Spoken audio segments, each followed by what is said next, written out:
Hello, this is Joel Whitney with the Syracuse University College of Law, and I'd like to welcome you to this edition of the New York State Science and Technology Law Center webcast. Today's webcast is hosted by Shubha Ghosh, the Crandall Melvin Professor of Law and Director of the Technology Commercialization Law Center. Shubha? Thank you, Joel. Thanks for all your help. And I'm really delighted to have our meeting today and introduce Professor David Hricik of the Mercer University School of Law and of Counsel at Taylor English and Duma.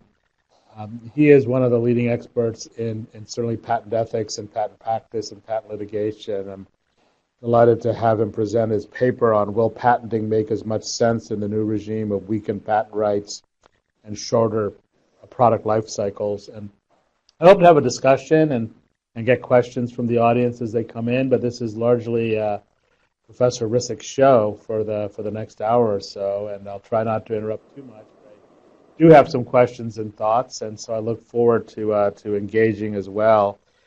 Just to give some further background, Professor Hricik received his undergraduate degree magna cum laude in Phi Beta Kappa from the University of Arizona, where he majored in English. And then he received his law degree with honors from Northwestern University School of Law, and then practiced with Baker Botts and small litigation boutiques from 1988 to 2002, litigating cases primarily involving patent infringement, legal malpractice, and general complex commercial matters. He's been teaching at Mercer since 2002 and then took a leave of absence to be a clerk with Chief Judge Randall Rader of the Federal Circuit. And then he did that from 2012 to 2013, and after that he returned to Mercer and assumed a counsel position as well at Taylor and Duma. Lots of accolades here, elected to the American Law Institute in 2016. He's the author of the only treatise on ethical issues in patent litigation, and has co-authored several articles both for practitioners and scholars in the field of patent litigation, patent policy, and patent practice. So David, welcome. I'm glad you were able to fit us into your busy schedule. Thank you so much for doing this, and I look forward to your presentation. Thanks, Shubha. I appreciate it. And I always, whenever I'm introduced, I just think, I'm just this kid who grew up in Arizona, and somehow here I am. I started doing patent litigation in 1989, and I remember in 1996 giving a talk about ethical issues in patent practice, and I said to the audience, this boom has to end sometime. And 20 years later, maybe that's where we're at. And I'll come back to that point and talk about what I've seen. And let me tell you how I got to this topic and this paper and where we're going to go. I was asked to give a talk at Vanderbilt about technology and its impact on patenting. And I honestly knew some things, but I did not know as much as I know now. And what I want to present to you is the two things, or two and a half things, if you will, that I see coming together that are going to maybe make patenting make less sense, and then talk about some things that, as a lawyer, you might want to consider doing now. And I know Shubha, there's some broader policy questions that you've talked about, and they're also addressed in the paper. But the two things, or two and a half things, I see coming together are on the first slide. There is a weaker patent regime, and I think we all know that, and the paper goes into excruciating detail about this. But I was really surprised when I sat down and cataloged what has happened in the last 20 years, and starting 18 years this century. The patent system is remarkably weaker, and I will run through those at a fairly quick pace because most folks who are listening, I assume, know those things. The second thing that is happening is that products are having shorter life cycles, and we'll talk briefly about why that is so. That also means that it takes less time to bring an infringing product to market, and there's a lot of literature, and we'll talk briefly about it, but it's in the paper, that basically, if it takes a long time to develop a new product, that's going to be on the market longer, and it's going to take somebody a longer time to copy it. Well, because of technology, more products are coming to market more quickly, and those copiers are getting on board more quickly. That has implications for patent practice or the desirability of patenting that we'll talk about in a second. And then the 2.5 things is 3D printing. And there's been a lot written about it, but I will point out some things that the audience may not know and some things that lawyers need to be thinking about today because of the rise of 3D printing. And I want to be clear too, because when I was thinking about this, I thought, there's lots of reasons to get a patent. One of the reasons, and the reason as a litigator I always thought about them, was if I have this, I can sue somebody and I can make money for my client. Well, I went and looked and read the available research out there, and it's about 90% of patents that go to businesses. And somebody did a study, why is it companies that you go get patents? And I'm paraphrasing it because they use some bigger, fancier words, but one of them was to earn money, either by bringing an enforcement suit, seeking to license it, cross-licensing, things like that. Another one was for defensive reasons. If you sue me, I'm going to sue you back because I have this patent. So I branched that under the idea of defensive. The other thing, I don't know what you want to call it. I called it the trophy effect. Literally, if I came up with an invention, why would I want to get a patent? Well, I can put it on my wall and it's a nice looking thing. A credential. Someone recently wrote a paper where they characterized that as a credential. The other part of the trophy effect, though, is to attract investors. And a lot of startups will tell you, in order to get investors, I need to show them that I have intellectual property and it is protected and it's protected by patents.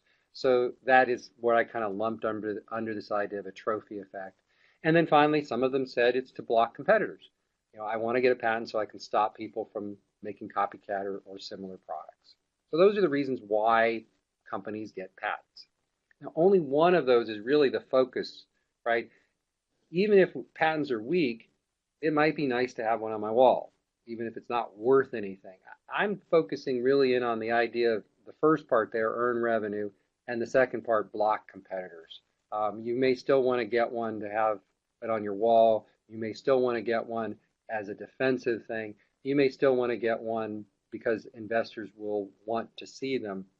But I called it the coercive benefit of making somebody pay you money or getting an injunction is really what I'm focusing in on when I talk about the weakening patent regime and how it reduces an incentive to patent. So what this study also showed was there were reasons why companies didn't get patents. I said to them, why don't you apply for a patent? And again, I'm lumping these together a little bit, but they said, well, there's some uncertainty about whether what we come up with is patentable or not, right? And so if there's risk, you go through the process, you spend a bunch of money and we don't get anything, it's not worth trying. Prosecution's expensive, litigation is expensive. They said, we're worried because claims can be designed around. And we come up with a patent, but then our competitor can make a small tweak and avoid infringement. That's not good. We just wasted a lot of time and money. In order to obtain a patent, you have to provide to the public how to make and use the invention. That may require disclosure of trade secret information or proprietary information, and in the cost-benefit calculation, that's one of the costs that they take into account. And this is kind of related to that. There are other forms of protection available, and usually that's going to be the form of trade secret protection. Rather than disclosing how to make and use it, to some extent, we can go with the alternative of using trade secrets. So now think about those reasons when we go through this quick catalog of what's happened in the last 20 years. Patent rights have been weakened, and I read a lot of people's opinions about this, and I don't think there is a reasonable debate about the direction to which patent law has gone. Patent rights are weaker.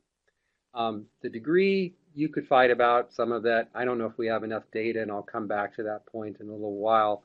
But I don't think it's a reasonable argument to say patents are stronger today than they were in 2002. The Supreme Court has done some things, Congress has done some things, and even the state has done some things. Now again, I'm not going to go into a lot of detail about these because most of you know them, but what was personally kind of breathtaking to me was when I sat down and I went through the Supreme Court cases and to a minor extent some of the decisions from the Federal Circuit.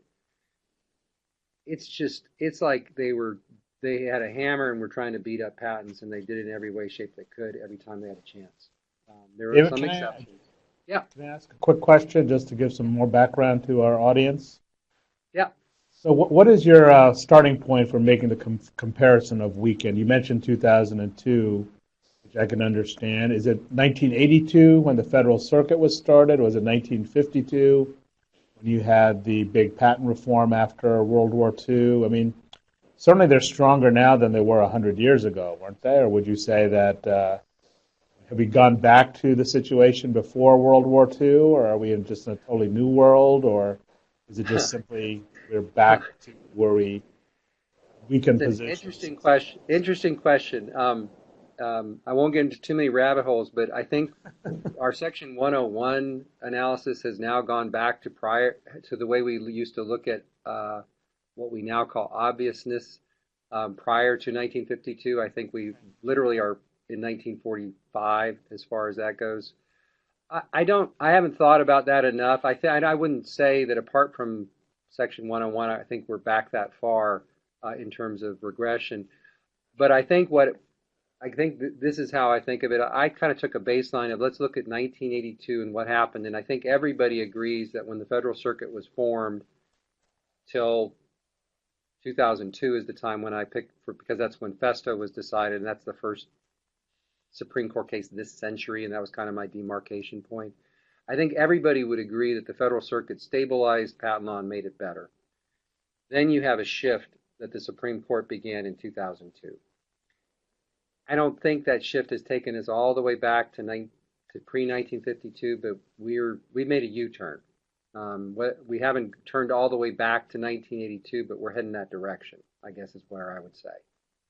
And again, look at and you can argue about the degree of these things. And again, there are some exceptions, but almost always when the Supreme Court has taken a patent case, it's reversed the Federal Circuit's approach and adopted an approach that is more hostile to patents in one way or another. And I'll show these chronologically later, but I just wanted to kind of lump them in terms of subject matter effect. Well, it's harder to get a patent. And y'all know if it's harder to get a patent, that also means it's easier to show one is invalid because they're mirror images of each other or the flip side of each other. So you had Section 101, which I think is probably the change that's resulted in the most number of patents becoming, quote, invalid. And I put that in quotes because I don't think it's a basis of invalidity, but ineligibility or whatever they want to call it. The reason for that is it's allowed for sort of a very light analysis of Section 103, right? You have judges saying, well, it sort of looks like this is something people would have known without going through the rigorous analysis that Section 103 requires. We don't do the kind of analysis that we would require for analyzing whether there's support for claims. Instead, it's just, wow, that's broad or that's abstract. And so you're allowing a short circuit of the kind of analysis we would do. So that's why I think it's 101 is a real problem. And let me be real clear about this. This may be a good thing. I'm not making a judgment about whether patent law had gotten too favorable to patents. I don't know. Well, what I am saying is it's weaker. Maybe the Supreme Court is correct in every single one of these decisions, and they got it right, and the Federal Circuit got it wrong.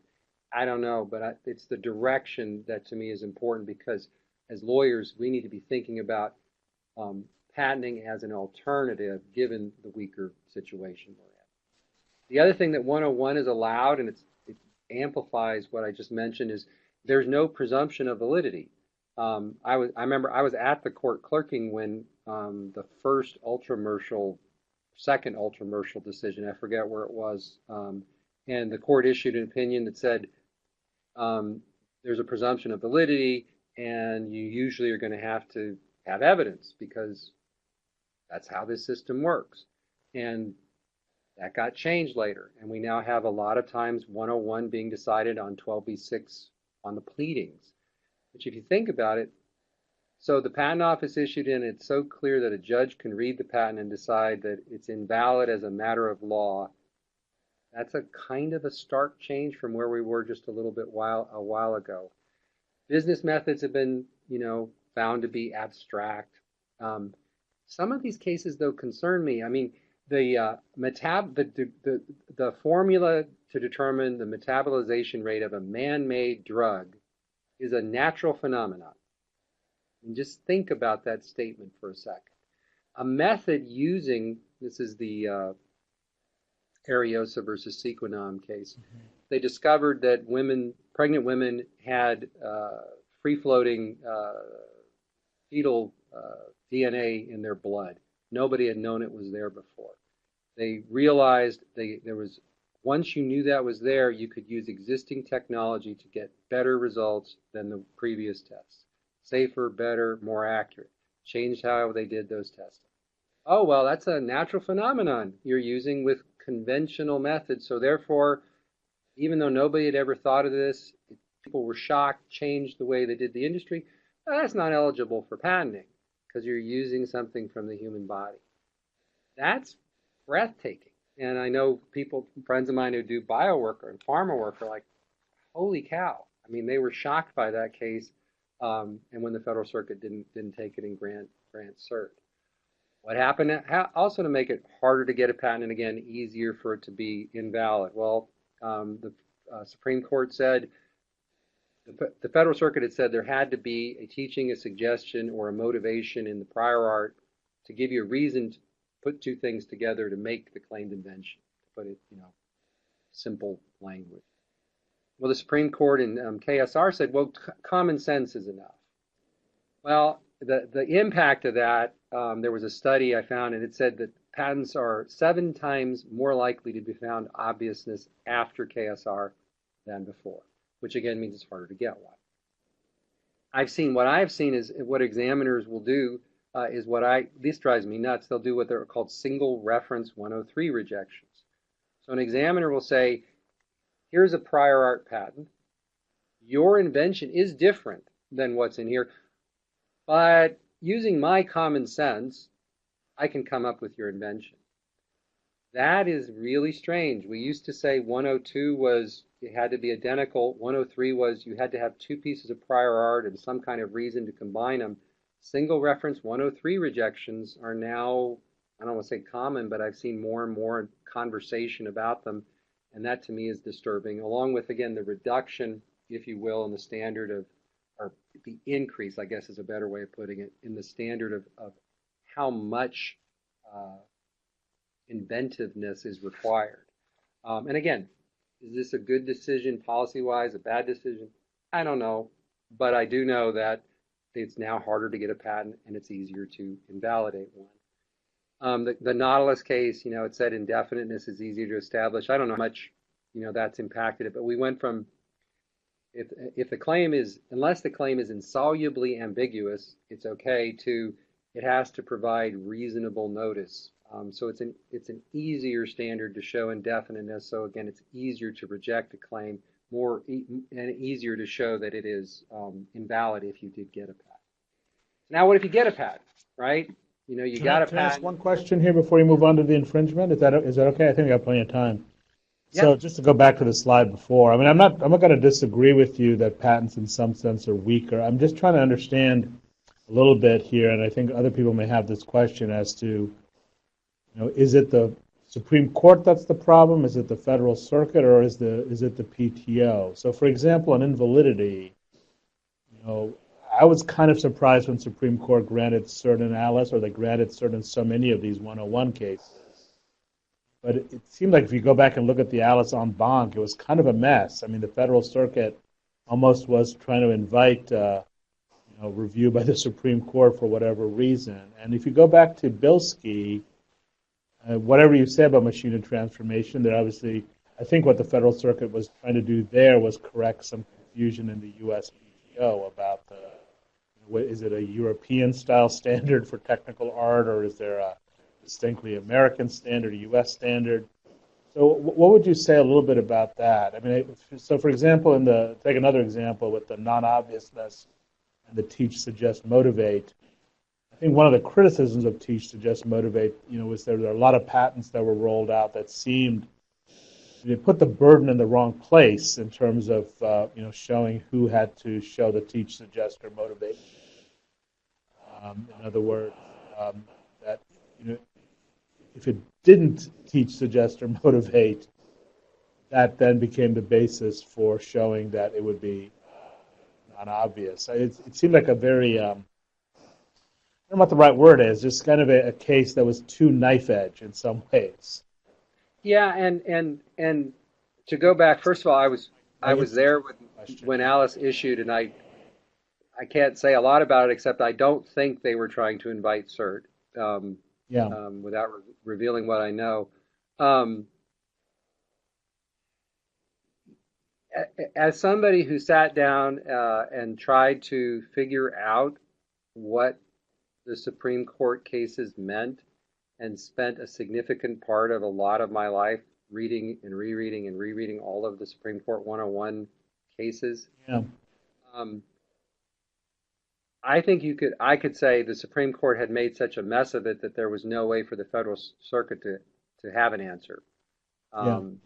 Because it is, I think, I don't say everybody, most people would say that it's at least incoherent, the Supreme Court's 101 jurisprudence, which led the Federal Circuit to be incoherent, I think might be the... You mean the jurisprudence going back to Diamond versus Chakraborty, or even before then? Yeah.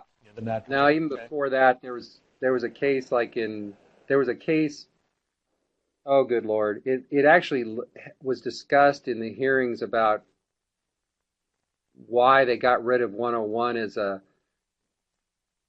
don't want to get too much into the weeds, but in 1946 there was Congress did a long study back in the early 40s about the inventiveness standard, and there was a lot of this all the discussion that we're now having had been in the cases in the early 40s. And Congress held a hearing, and what they basically decided to do was to get rid of the idea of invention as a test for a condition for patentability. And they rewrote what was then Section 101 and broke it into Section 101, Section 102, and Section 103. And when you read the hearings, I think it was pretty clear that what they wanted to do was get rid of any kind of idea of there was not supposed to be anything in 101. Everything was supposed to be in 102, 103. I mean, I think it's as far as substance.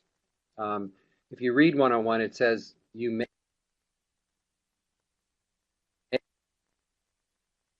get a patent. 103, it's a difference. Very, very different statutes. And if you go back, there was a case, and there was discussed at the hearings, and I don't remember the name of it, but it was one of these natural phenomenon type cases, and Congress spent a lot of time talking about it and trying to figure out, and I think they thought they had solved the problem that we're now dealing with.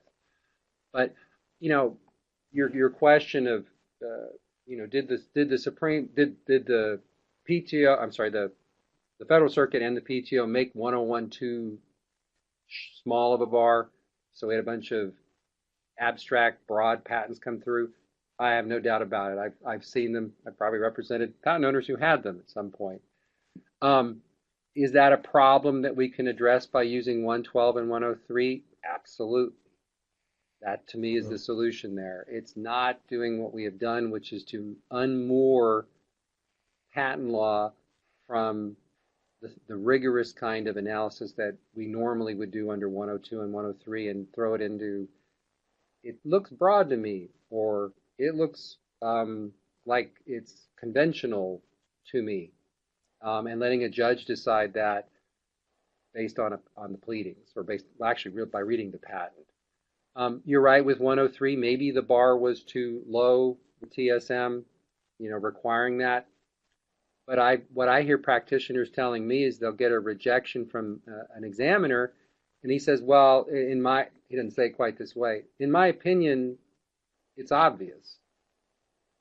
Okay, but how do I argue with that?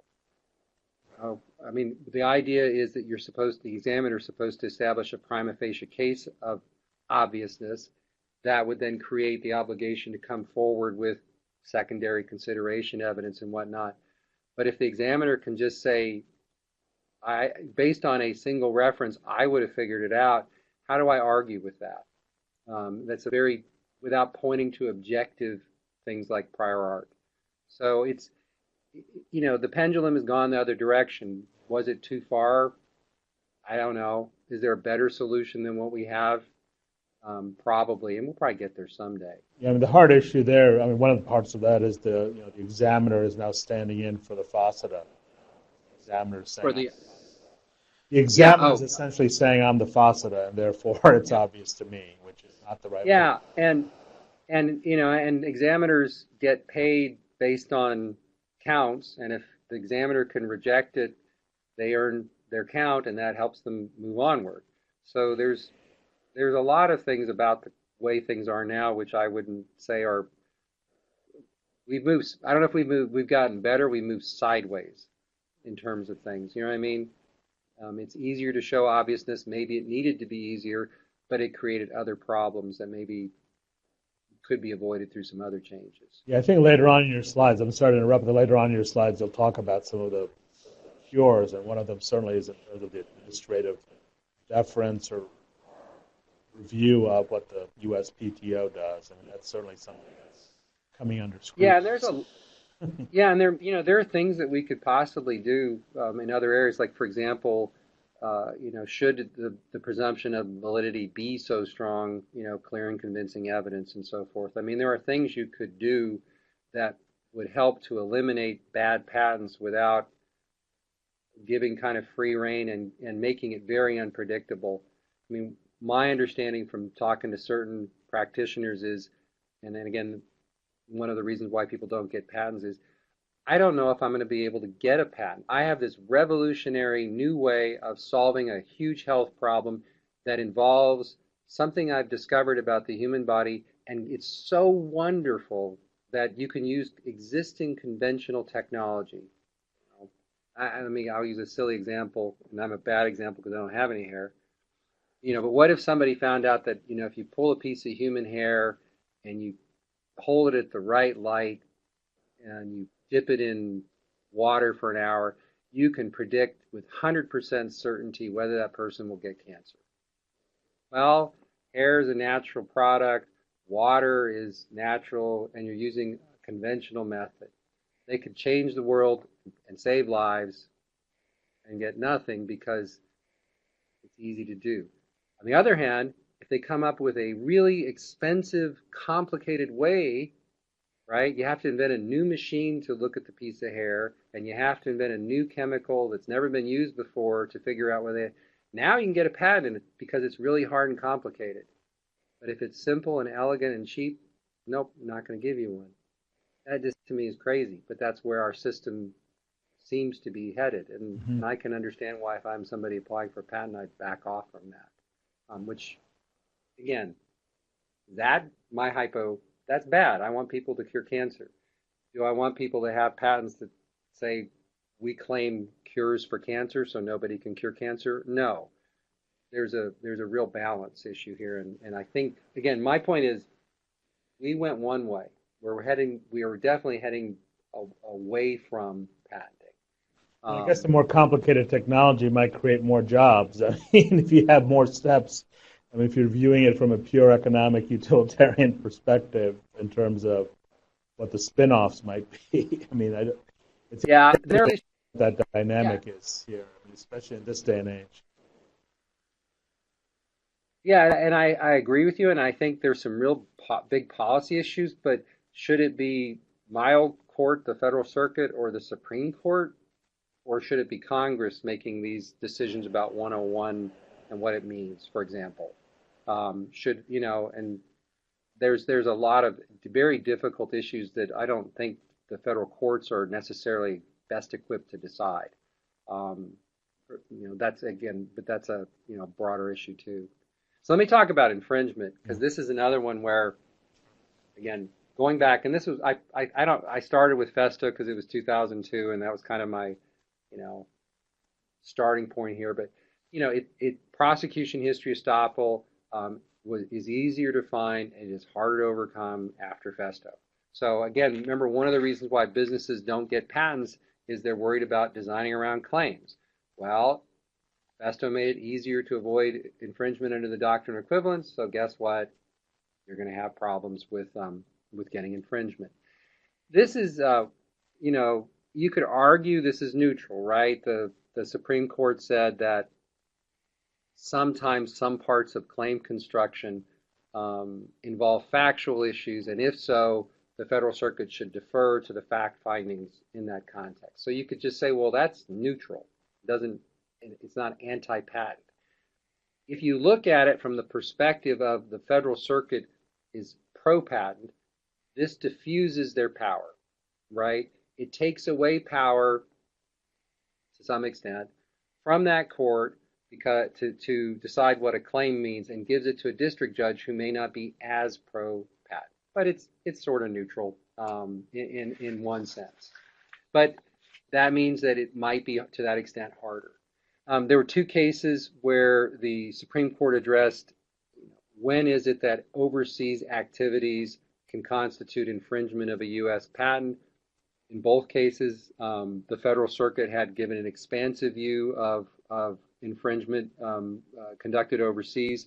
In both cases, the United States Supreme Court took them reversed and gave a narrower construction. And again, what extent does that matter? You could argue about it. Inducing infringement, exact same thing. Two cases. The Federal Circuit said you can find inducement under this fact and that fact, and I'll run through them again at the very end of all this. Supreme Court granted cert in both of them and took a narrower view. Again, maybe the Federal Circuit's interpretation of the statute was wrong.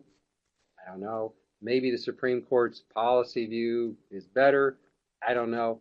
What I do know is if you own a patent, it's harder to find infringement for all of these different reasons. And there's still more, right? The Supreme Court has decided 2 exhaustion cases this century. In both of them, they reversed the Federal Circuit's approach. One case, they said you can exhaust a method claim. In the other case, they held that activities overseas can exhaust a patent rights in a product. Both times, again, I was sitting there, I thought, well, that's not really infringement, but you're right to say that activity or product infringes ends with exhaustion. So I kind of lumped it under the idea of infringement. So it's harder to get a patent. It's easier to invalidate one. If you get one, it's harder to show infringement, and fewer activities are going to infringe or constitute induced infringement. And it's easier to lose your rights to sue for infringement through the idea of patent exhaustion. Then you get, what if you get your patent and you're like, well, I got this patent and I'm going to file my lawsuit. Well, we just kind of talked about how it's harder. It's easier to show it's invalid. It's more difficult to show that there's infringement. And what else? Well, there's some procedural changes that happen. And some of these, I know some people think, well, who cares? But this first one especially, I think, has had a bigger effect than maybe people appreciate, because maybe I'm sensitive because I was in this boat once. It used to be you had Form 18. You had all these forms following the rules of civil procedure. In Form 18, all I basically had to say was, I own a patent, and you make something and it infringes it. And that stated a claim upon which relief could be granted. We would go into either our local rules and deal with mandatory disclosures, or we go into discovery depending where we were. Okay. Well, why does that matter that now I have to meet the Iqbal-Twombly standard? I have to plead, putting it in a nutshell, facts or factual material which, if true, show there's infringement. Well, if it's a product claim, I can buy your product and do my analysis, and I can meet that pleading standard. But in method claims, if you're performing a method in your factory, for example, and you're the defendant, it's going to defeat or make it very, very difficult for me to do my Rule 11 analysis and file my lawsuit. And this creates some real problems, not in all cases, in the marginal cases where I cannot get enough information without filing, to get my complaint to file the lawsuit, I'm not going to be able to file that lawsuit. So even though it's a procedural change, it really did affect the ability, in some cases, particularly method claims, to be able to file that lawsuit, because you're not going to be able to have the information that you're required now to put in your complaint. And again, I had to deal with this once. I mean, we really could not figure out whether the method was, whether we had a good faith basis for saying the method was being performed. We couldn't go trespass and go look. So we were in a very difficult place. That's just one of those issues that this creates. The next one's a little bit marginal. The Supreme Court said that, reversed the Federal Circuit and said that a licensee doesn't have to stop paying in order to create declaratory judgment jurisdiction to challenge the validity of a patent. The Federal Circuit had said they were stopped. Their only choice was stop paying on the license, keep doing it, then you'll be infringing, and then you can bring your lawsuit. The Supreme Court reversed, so it increases the number of challengers. Marginal, but it's still, again, going the other direction. The next case, of course, has made a lot of headlines with T.C. Heartland, with, I don't know if dismantling is the right word, but certainly making it harder to sue in places like the Eastern District of Texas and the Eastern District of Virginia, where are viewed as pro-patent owner either because they're fast or for other reasons. That makes it harder to file lawsuits, and I know that the Federal Circuit just granted mandamus in, drawn a blank, the case the other day where they reined in one of the cases from the Eastern District on trying to give a broad definition to regular place of business. So if I have a patent, now I need more information to file my lawsuits for infringement, and I'm going to not be able to pick the better district, if you will, for doing so. And then finally, I also have, Octane. And again, you can argue that Octane Fitness is neutral. Octane Fitness is the case that said the Federal Circuit was too rigid in its requirements for showing that a case was exceptional and shifting attorney's fees. Okay, but let's back up. The threshold is that you have to have lost the case. Well, if it's now easier to show invalidity, and if it's now harder to show infringement, it's more likely that the patent owner is going to lose. So Octane Fitness, while it's neutral, if you think in the direction that patent law has gone, it's made it riskier for the patent owner to file the lawsuit because it's more likely they're going to lose. So that case neutral, but when you think about it, probably cuts against the patent owner. And then this to me is the real big picture, and as a lawyer representing folks, in fact, I was talking to a client the other day who was thinking about filing for a patent, and I said to him, let me tell you how this is going to work. You're going to get a patent, maybe, and turns out I didn't think he had something he could. It turns out we did a search and he didn't have something that I thought we could get a patent on. But if you get it, then you're going to be able to file a lawsuit, and the other side's going to be able to say it's invalid, we don't infringe, and you got all these things. And then what they're going to do is they're going to rely on these new post-grant proceedings. And this is when I think this has really probably been the biggest change, because it amplifies the substantive weakening of patent law that the Supreme Court has done. And it also then has procedural things built into it that amplify those even more. So what do I mean by that? And I know, by the way, there's differences between covered business method and IPR and post-grant. And I'll talk about the trade secret thing in a second, because it's a different issue, but it's related to why the incentive to patent has gone down. With post-grant proceedings, that's the first two things combined. But when you give a claim the broadest reasonable interpretation, you're making the bullseye bigger, right?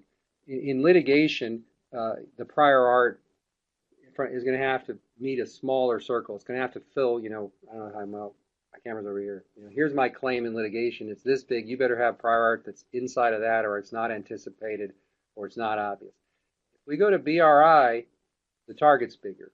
It's easier for you to hit the bullseye with prior art because my target is bigger. The other thing is we do not require, so far the PTAB hasn't relied on this doctrine that we should construe claims to be valid. That's often said in litigation. So we have a broader claim, bigger target. We don't try to construe it to avoid the prior art, like as is often said in litigation. So we're going to end up with a bigger target to hit. Then you add that next part. It's not clear and convincing evidence. It's only preponderant evidence. There's no presumption of validity. Now I've got a big target, right? And it's even made bigger because you don't have to show clear and convincing evidence. It's merely preponderant evidence. So you take those two things together and then you add on top of it KSR, for example, or 101, or you guys be protected by the doctrine that you construe the claim to avoid invalidity. It's not going to be protected by the requirement of clear and convincing evidence.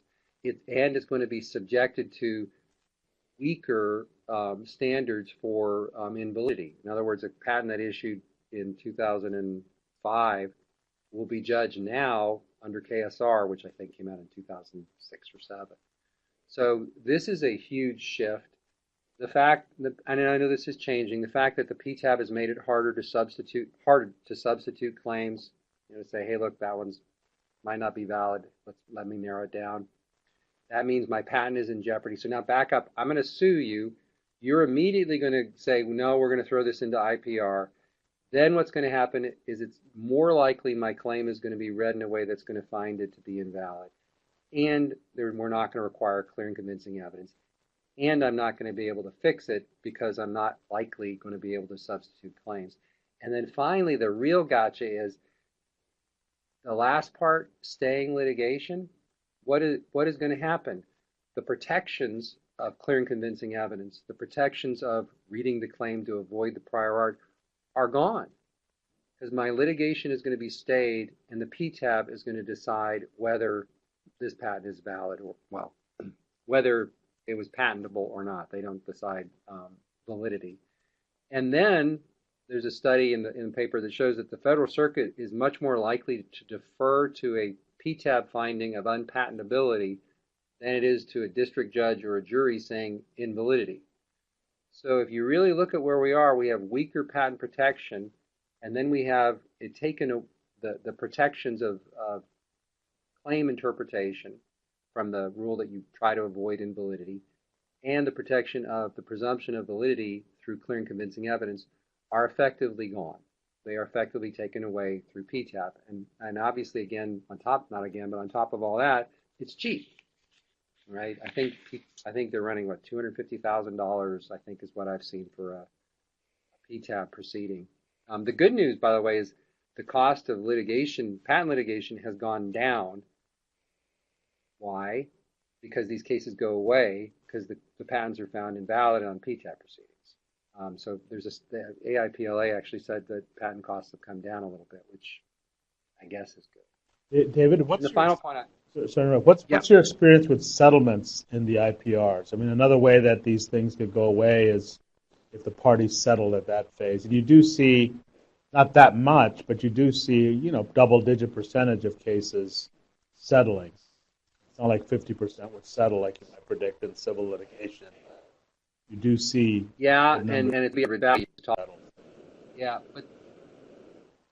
no, they do settle. I've been involved in some of those. The problem is you're settling at a discount because of what we just talked about.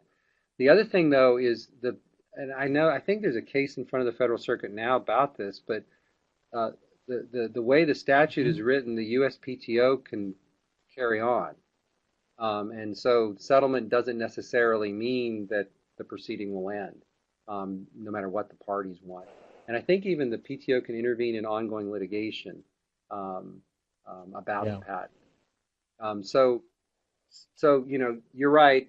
We get thrown into IPR, and it will result in settlement at a huge discount over what the patent was worth beforehand. And again, maybe that's a good thing, right? Maybe patents were overvalued and given too much protection, and people were extracting ridiculous rents from worthless pieces of paper. I don't know. I mean, it's way over my pay grade to figure that kind of stuff out. I just know as a lawyer, like when I was talking to this client, I'm like, if we get you a patent, what you're going to be able to do is file a lawsuit against somebody, and we got to be really careful. If again, we didn't apply for a patent, but if we go through that process, we got to be really careful, because if we narrow our claims, we're going to lose coverage. Once we get out and pick a target, they're going to throw us into an IPR, and all of this, we're going to be back where we were, and we're going to be in front of the patent office for a while, and that is going to delay us. And I'll come back to on this slide it talks about the stay. They're going to stay the litigation for a year and a half, and if we come out of it, and if we succeed through all that, then we'll get to come back. So you're going to be 4 or 5 years from now, we will be in front of a jury, maybe 5 or 6 years from now when we add in patent time.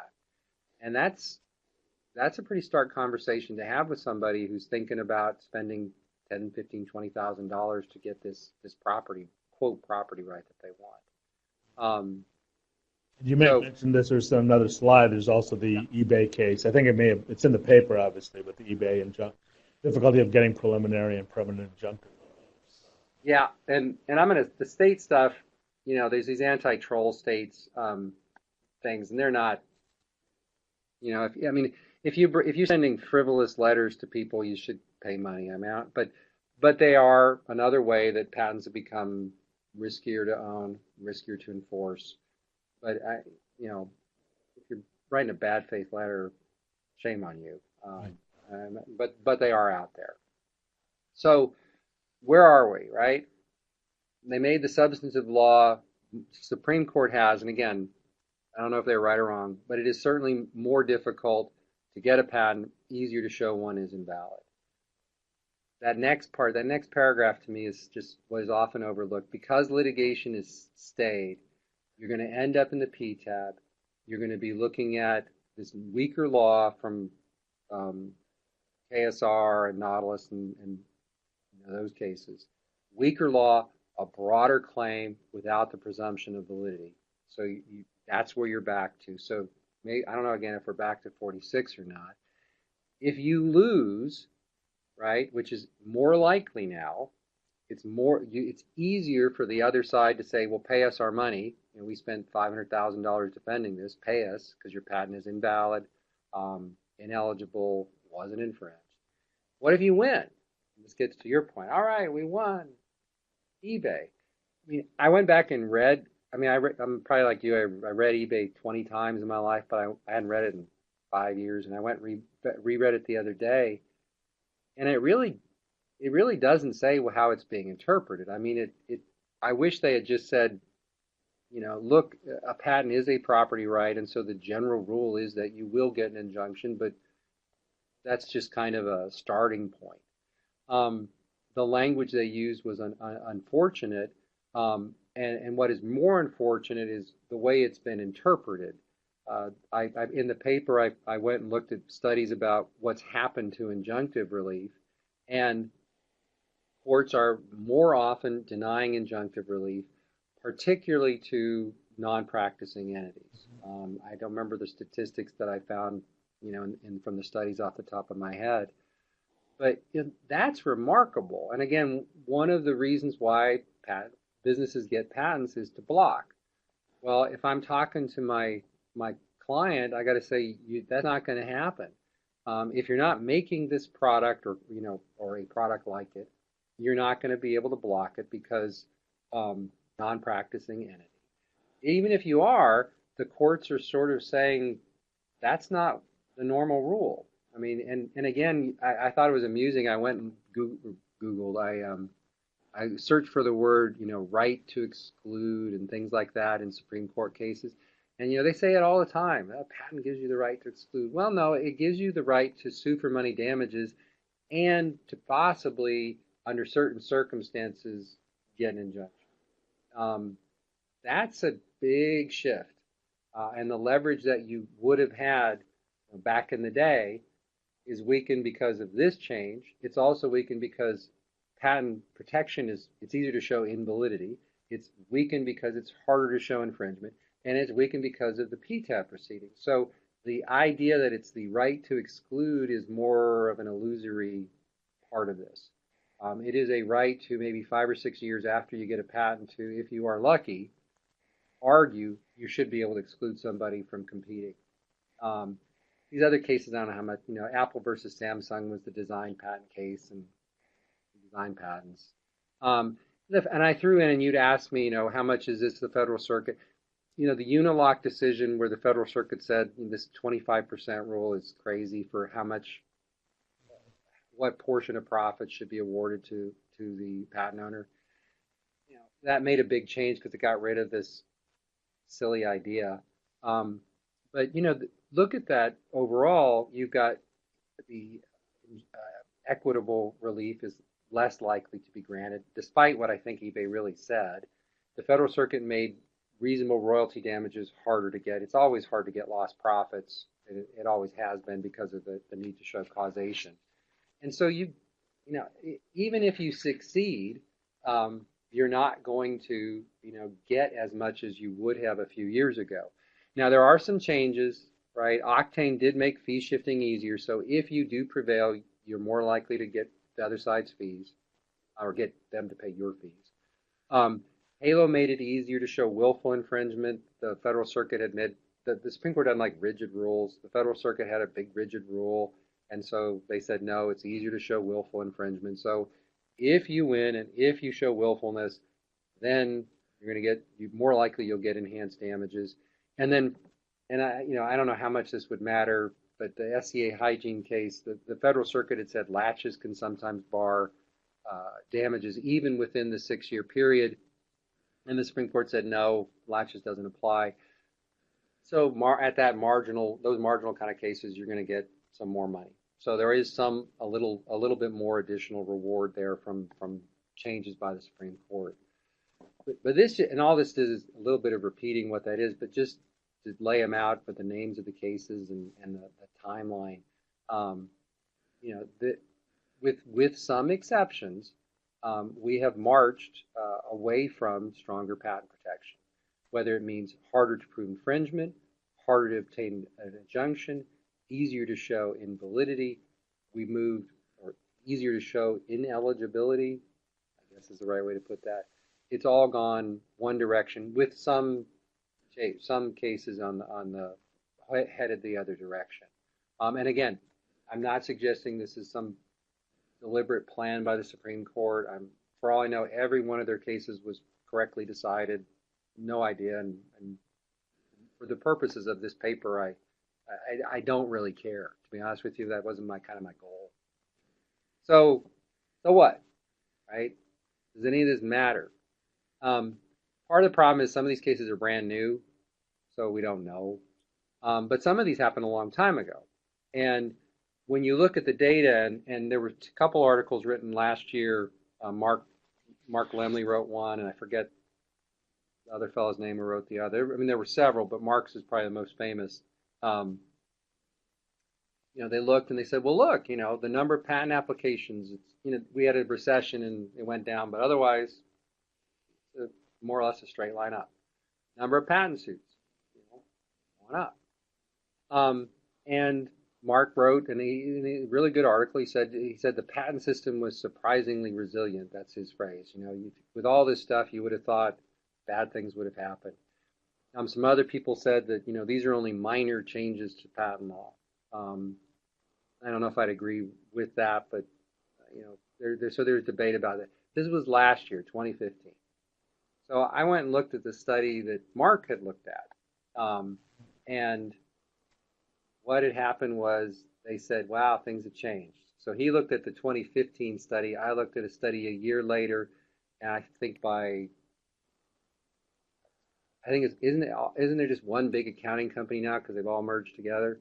Yeah, KPMG, one of those companies. Mm-hmm. And they said, are we at an inflection point? In other words, are we at a tipping point? And they said the Supreme Court and Congress have devalued patents. That was their conclusion, looking at a lot of what we just went through. The number of U.S. applications, apart from 2008 when we had a recession, it declined last year, 2016, for the first time in a long time, at least since 1982. More applications filed in China than the U.S. There's innovation going on there, but that is an interesting sign that there are more patents being filed in the U.S. there than here. The number of patent suits went down. Again, is that good or bad? I don't know, but it tells me that these statistics tell me with fewer people applying for patents in the U.S., with people who are experts saying we're at an inflection point and patents are devalued, and with the number of suits going down, there is an impact. There is an impact on this. The other thing was that looking at the secondary market, where patent trolls and all that, that has declined radically. The number of patents being bought and sold, the average price has gone down. Intellectual Ventures stopped acquiring patents in, I want to say it was February or March of this year.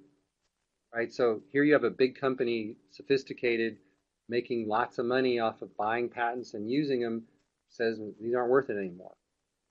That tells me that we're at some change. What's coming up? Well, Congress held some more hearings about reform because it's easy to say these trolls are horrible people. But the second force is to me is the most amazing thing about what we're about to go through or where we're in the middle of. And part of it is brought on by Moore's law, which is the idea that over time the number of transistors doubles every 18 months or 2 years. I forget what it is now. This is the cost of computing. And if you think about it, if it gets cheaper and cheaper and cheaper, and it is becoming exponentially cheaper to develop a new product, what does that mean? Well, the quicker it is to develop a new product, the quicker it gets on the market. That means also the quicker it is for a competitor to get an infringing product on, right? I can look at your product and reverse engineer it more quickly because I have computing power and I have all this capacity. It also means that product life cycles get shorter. And it kind of makes sense to me. If it takes me a long time to develop a product and to get it to market, it'll be on the market longer because it's going to take competitors a longer time to come up with one.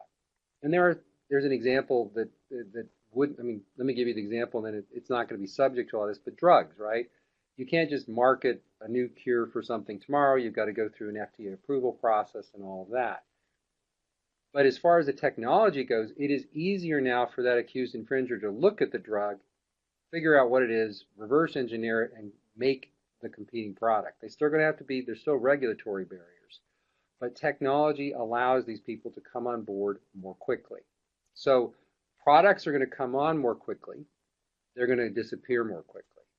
And this is funny. I mean, you're younger than I am, but think about some of the things you and I have seen come and go.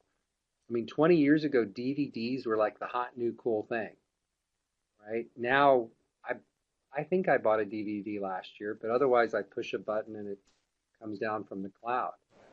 16 megs of RAM, that was cruising.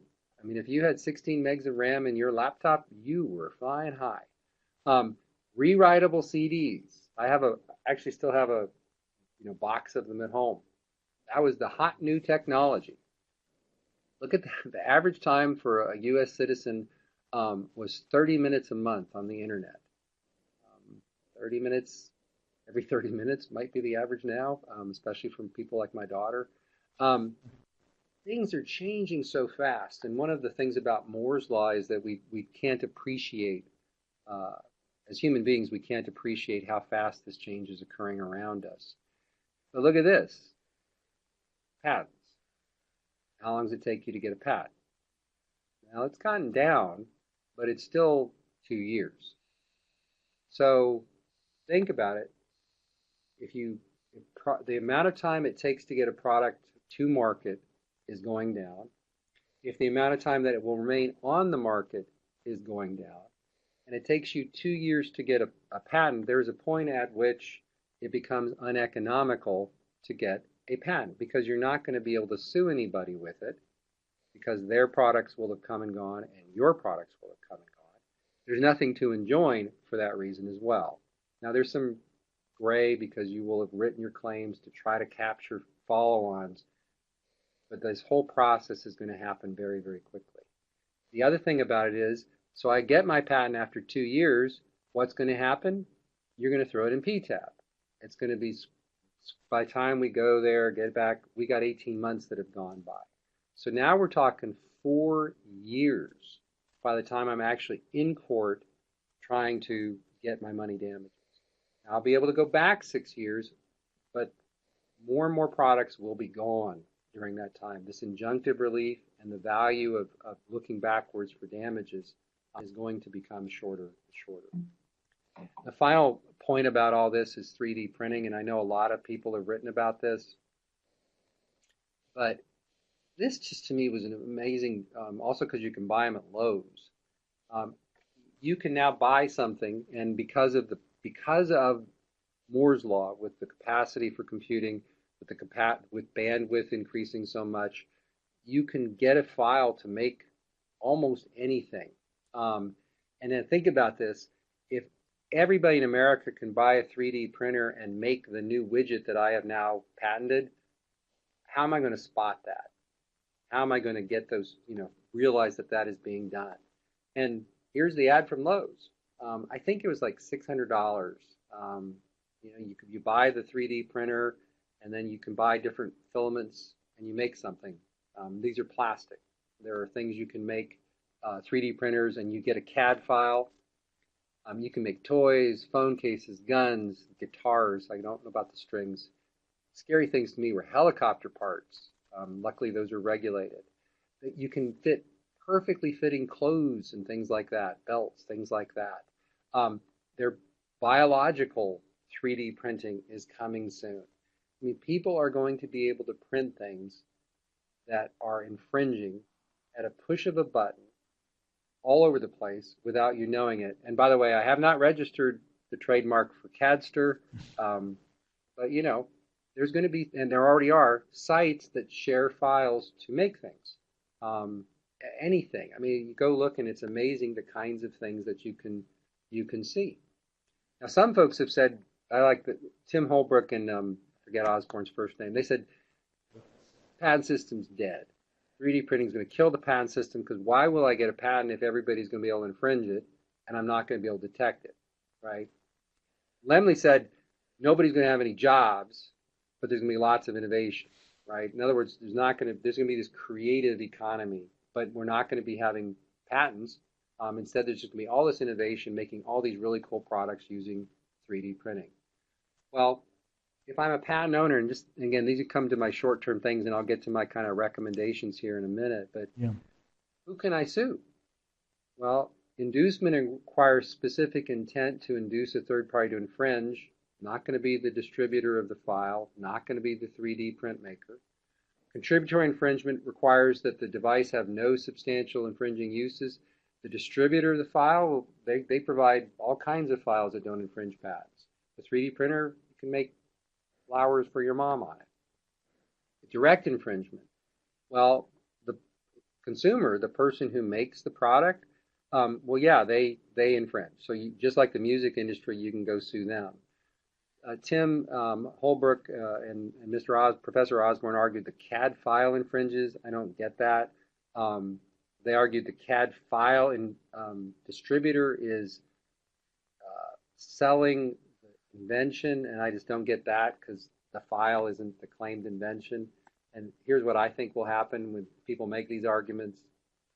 Right, a court is going to say a CAD file isn't a pipe. Pipe is the pipe that's claimed in the patent, and you're going to have a very difficult time about this. To wrap up, and I know I'm running just a couple minutes over, but I'm at my last little part. What do? Well, first of all, there's track one prosecution. You can get patents issued in months. Sometimes even weeks. I've heard people getting their office action response. It's a little bit more expensive. That's something to think about. There's a way, and it takes some planning, some luck, and some thought, but it's a way to obtain what are called provisional damages under Section 154 of the patent statute. And I've written out in the paper the circumstances where you might be able to do it. It's not going to work all of the time, but it's something to think about. It's a way you can actually obtain damages from publication of your application forward rather than issuance of the patent application forward.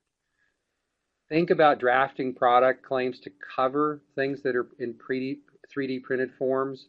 I saw one, it actually said a 3D printed lacrosse head comprising.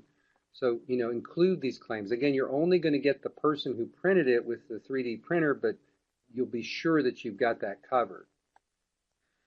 In process claims, include a process claims. Making my device using a 3D printer. Again, you're only going to get the person who used the printer, but you're going to be sure that you got the person who did so. And I would be careful if you got a patent to sue people who infringe using 3D printers. Again, I pointed out that there are arguments that others have made about the file infringes. I don't know about that. The method, you need to really check your method claim to make sure that you've drafted in a way that you can establish infringement, which I think is going to be difficult. And with all that, will patenting make sense? I think my view from what I see right now is in less cases, fewer inventions businesses will find reason not to patent more inventions. How much? I honestly don't know. Yeah, I think. Go ahead. No. Thank you so much. I didn't mean to interrupt you. I thought. Nope. That's my spiel. Yeah. No, this is wonderful. So thank you so much for taking. We're a little bit over, but I think we have some time just for some final words if you have any. I guess one question. Lots of things here. I mean, I think I can understand the argument for why the CAD file might be infringing if the CAD file is just another representation of the claims. I mean, I have to go back and look at Tim and his argument. I don't think it's plausible to infringement. Yeah, read it and you see where you come out. We can go back and forth. I remember reading it and didn't think it too. But one question I had is about China or about other countries. I mean, this seems like largely a U.S.-centered argument about the U.S. system. Do we see evidence that your clients, do you advise clients then to do a PCT? I mean, you obviously do that, but is that more of a focus? Are there jurisdictions that you direct them to? And maybe that's just maybe a good way to end our discussion. Yeah, I know that some clients don't bother to file in the U.S. because they're going to end up in a ditch. I mean, they're not going to get anything. I personally, my clients have. When I get involved in whether to patent, there's simple things that don't involve huge overseas markets. I do know that from just reading that a lot of the biotech pharmaceutical companies are very worried about U.S. protections and not so much worried about overseas protections, which creates a lot of obviously gray market issues and FDA. They likely have the FDA to rely upon to prevent import and things like that. But if we have a system set up where major innovations in key industries of the future, where those people are thinking it is better to patent overseas and not here, that suggests to me that we have a problem, that the direction, we've made too far of a U-turn. I don't think we've gotten to 1946 yet, but we're heading back towards 1982, and I don't think that's a good idea. Well, thank you so much. I really appreciate you taking the time to talk. We could talk longer on this, but I think there's a lot of great information here, and we'll have the file up on our YouTube channel in a week or so, and we're glad to share that with you, and hopefully you can direct it to students, and I'm sure a lot of people I will. This topic. So thank you again, David, for taking the time, and I hope you found it beneficial. I know our audience did, and I enjoyed listening as well. So thanks again. Thank you. Thank you very much.